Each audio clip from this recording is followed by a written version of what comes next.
其实我觉得青稞更像是我的精神，我的灵魂上的一个被子。被子的话，一直会给你温暖，就像母亲一样，妈妈永远是为小孩着想的。青稞就像妈妈一样，抚育的高原上、土地上的这些人。你想想，在秋天的话，青稞麦子全部熟了以后，麦浪一打过来，那个摩擦的唰唰那个声音，特别舒服，任何时候都能想象得到，很轻松、很浪漫的一个感觉。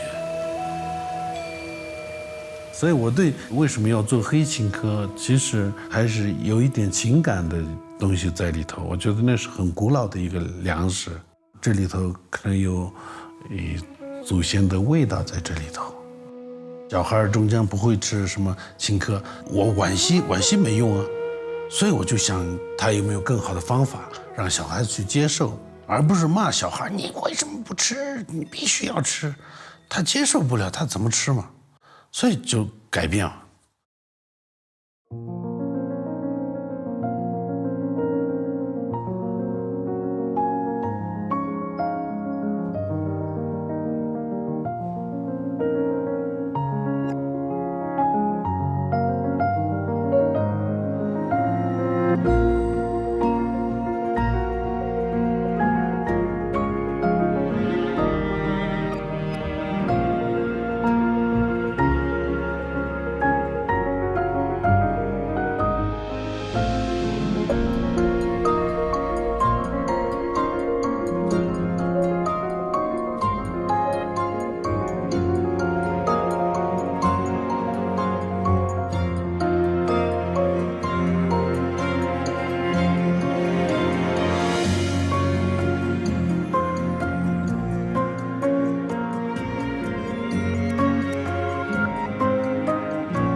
你这样没有去。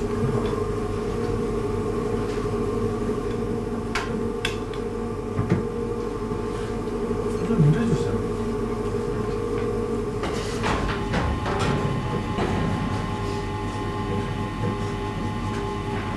爸爸对不对？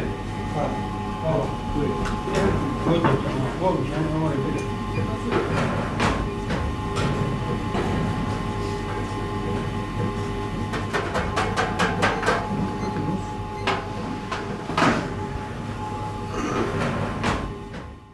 就跟他开玩笑，我说你的定义就这个，一个不喜欢玩音乐的舞蹈演员不是一个好的面包师。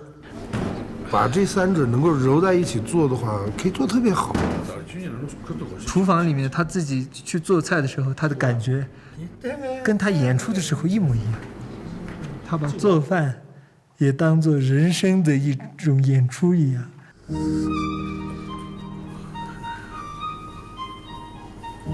阿克丁的这里头全部都是我的世界，啊，这不光有吃的喝的，有很多音乐，有我们的梦想，这样生活的一对夫妻建造出来的这个阿克丁的这个世界是这个样子。想要来感受我的世界，那到阿克丁来。作为夫妻间来讲的话，我觉得这个是绝对是好男人，我是可以给这个评分的。他其实我觉得是很感性的一个人，特别感性，就是任何他生活的点滴都是在艺术呈现。不管是跳舞、做面包，都是，哎呀，这个事情好美好啊！这个面包，啊，里面充满了细胞，它是活的。他就是一个时代的疯子，在理想和现实之间就一直在徘徊。一直在找寻，一直在碰壁，然后碰壁了以后呢，掉头，然后又换个方向，还往前冲，就这样一个状态嘛。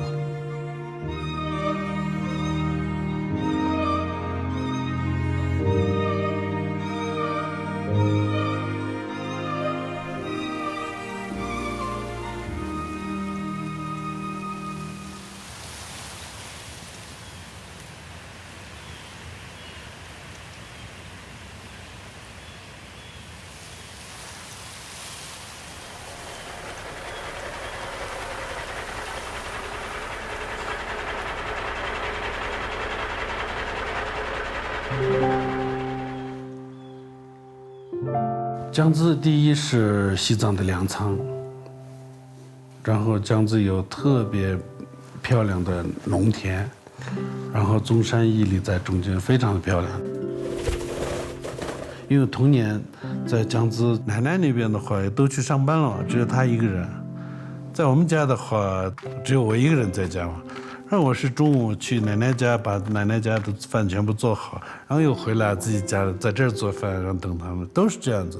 我很喜欢做饭。我父亲，小时候是江孜县人民医院的厨师，他也没怎么上过学，那种汉语这不会嘛。内地来的工作组啊这些来，然后有内地的医生啊这样，然后他就自己开始学汉语。他说他都够不到那个案板那时候，然后每天学一个字就放在案板前面，就这样学。后面是麻醉师，江孜县人民医院的副院长。我爸就这么凶残。他是 AB 型血，然后我是 A 型血，我弟弟是 B 型血。然后我继承了爸爸前面的 A 部分，厨师啊这些 A 型血，我弟弟是医生，然后他继承了 B 型血，好玩。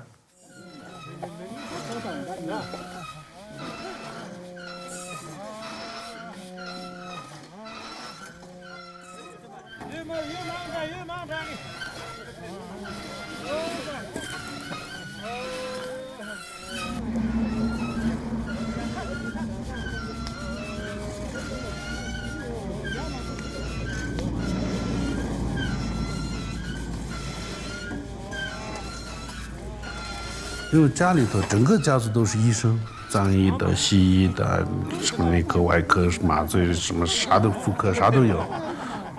自己要去干这面包也好，餐厅也好，科技与狠活都没有。我爸爸说的，我们都是干救人的事情，你不要干一件杀人的事啊。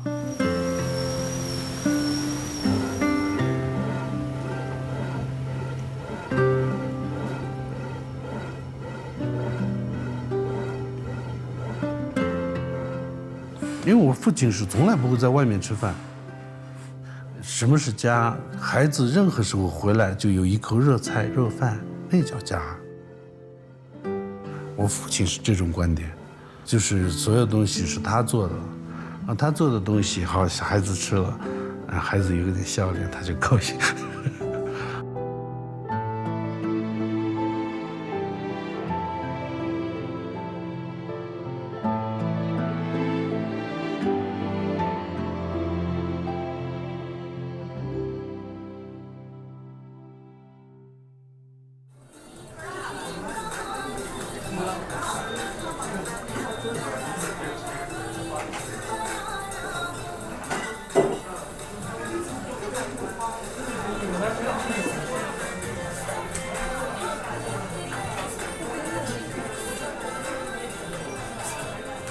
阿克丁是09年的8月7号开的门，早上我们有些仪式嘛，做完了以后，2点多的时候，爸爸妈妈说：“哎，我们走了啊，把我老婆带着走了。”然后5点多打电话：“哎，小孩生了啊！”就是当天，我跟爱人说：“阿克丁是我们的大女儿，阿央拉姆是我们的小女儿，这是我的女儿，我不可能加盟给别人。”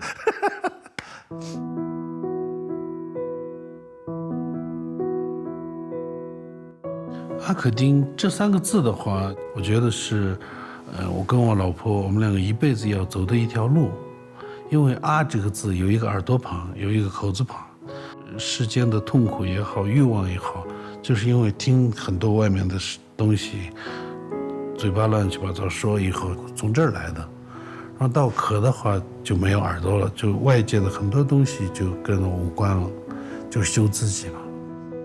到了丁就是。我就是万物，我是尘埃，我又是沙粒，我是水，我是空气。我跟我老婆2个都是特别期待2个人到60多岁以后，有些皱纹也好，松松的皮肤，2个人在舞台上头用音乐去讲一些故事，很期待那样的一个状态。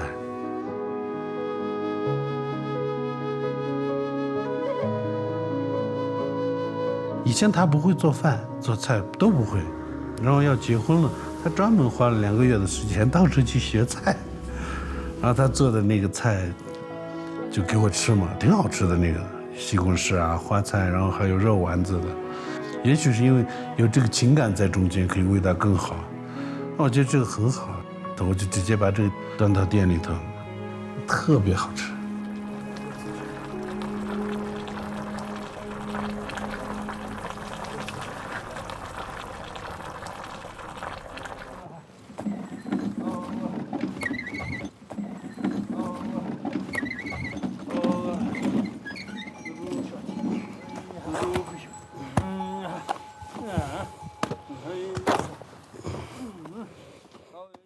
我11岁的时候，那个西藏艺术学校的老师来招生嘛。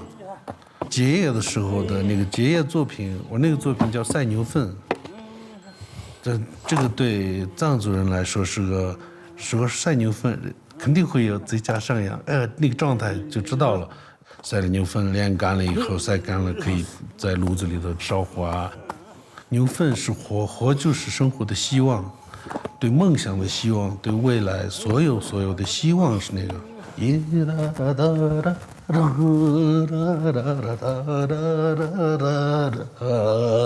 可能就这样和牛粪，就是和面差不多，一直在心里头，所以后面就会有牛粪面包。我想给更多的人讲藏族的文化，牛粪对藏族意味着什么。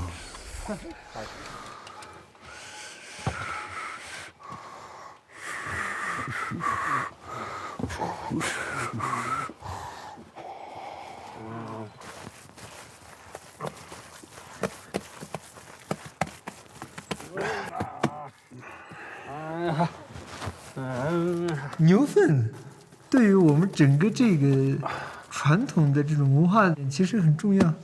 牛吃草，然后把这个拉出来，我们并不觉得这是个脏东西，我们还完完全全会用手捡起来和一下，然后弄成饼一样拍到那个墙上面晾干。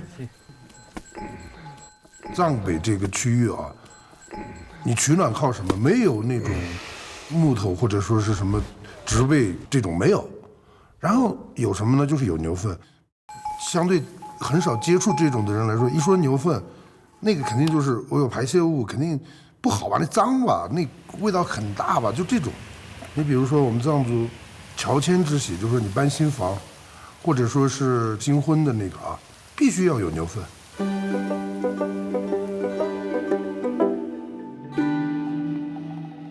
小时候我们就会开玩笑，就说牛粪的那个饼，来吃一个吧，就会那样开玩笑。没有人想到要用这种玩笑，或者用这种具有非常浓郁的本土特色的这种点，要来去做面包，而且是反差很大的粪面包。那这种反差很大的东西，谁能想出来？他想出来了。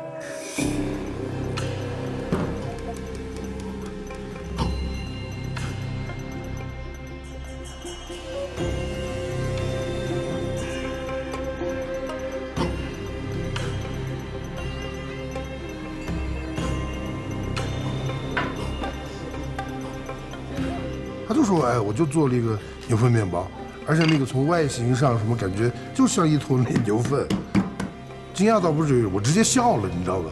我说：“你做这个？”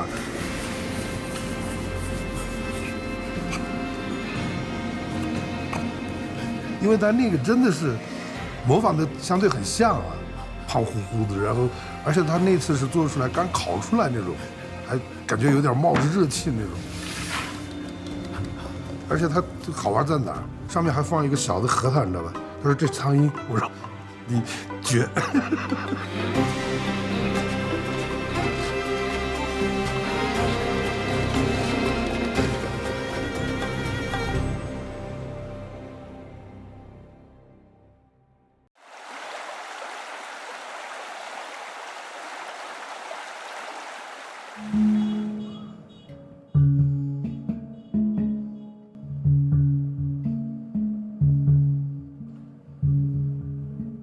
回来其实刚开始就没想开这样的店，然后我想在拉萨有咖啡厅那时候，但是没有芝士蛋糕啊这种都没有，咖啡厅的都是喝茶的，喝清茶的那种。我觉得这个可以做，开了店没有人要，没生意以后，我老婆去一个酒吧里头当音乐总监嘛，酒吧说每个月从我这儿进2000块钱的蛋糕，但是没有卖不了，没生意。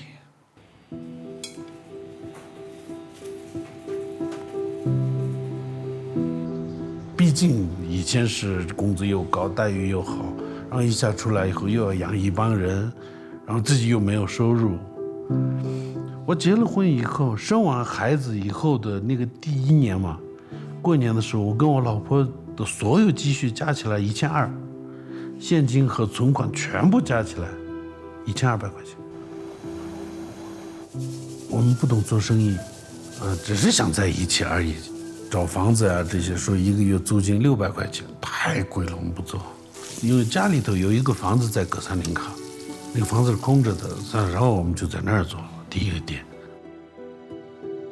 其实那个情绪就是那种谈恋爱了以后每天有不使不完的劲儿，2个人要怎么样生活，可能是有这些支撑着的。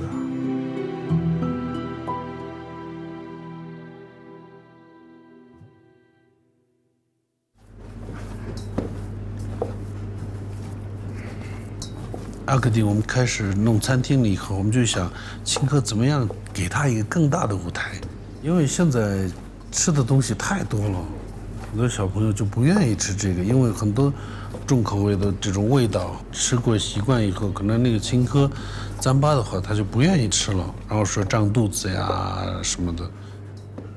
还有一个面包叫做雪人饺小丁，雪人的饺嘛，就那个丁，阿克丁的丁，雪人饺小丁。那个其实是我最喜欢吃的，那个还特别好吃。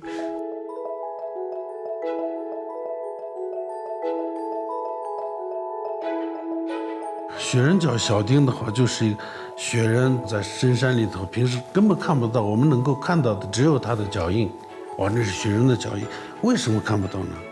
因为人类的栖息地越来越大了以后，他们就没有空间了。我们想做一个关于环保的一个面包。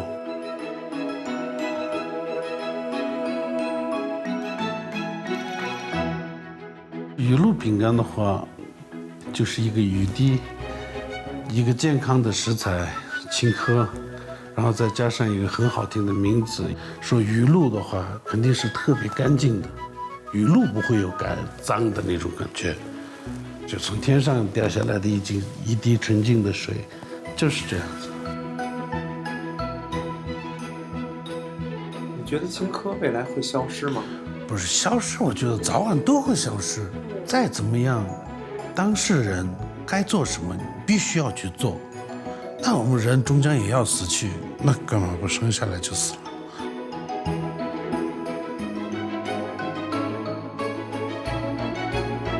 西藏这边有个旅游的杂志，有一次那个杂志的主编啊，说：“哎，这有个地方是不是能做？”就这样进来了。就让我老婆开始唱歌嘛，唱完歌以后，她要讲一些故事啊这些嘛，就为什么在西藏啊。然后下面的主编啊，他们哭得一塌糊涂，他们不停地发在他们杂志连载，就好几页的那种。然后好多人就说阿克丁蛋糕有爱情的味道啊，啥就这样来的。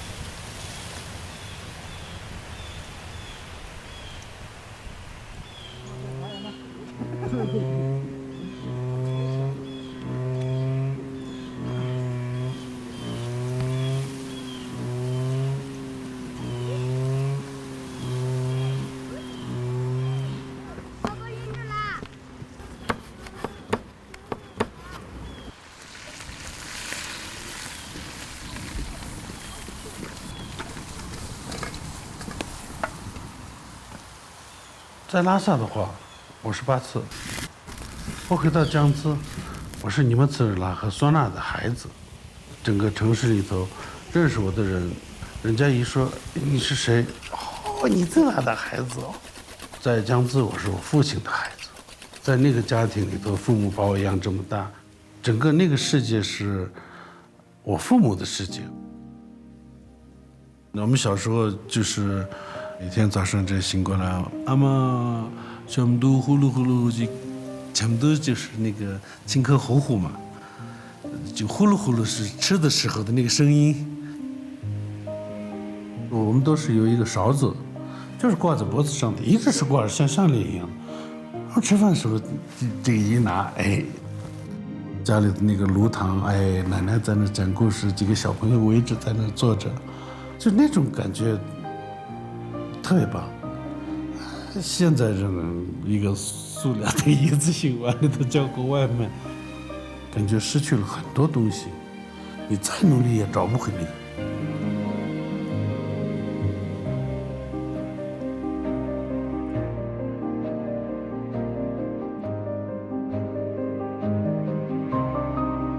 研发菜品也好，创作音乐艺术作品也好，都是希望能够近一点，不光是人和人之间的距离，就是人和石头之间的距离都应该近一点，就是跟鸟兽之间，跟生命所有的生命之间需要很近，只要这个距离近了，你才能够感受到它，能够感受到它的时候，可以感受它的快乐与痛苦。距离太远了，我觉得很痛苦。这么一个粗犷的男人，他的内心如此的细腻，那种童真是他创造性一个源泉，对任何事情都有无穷的这种热情。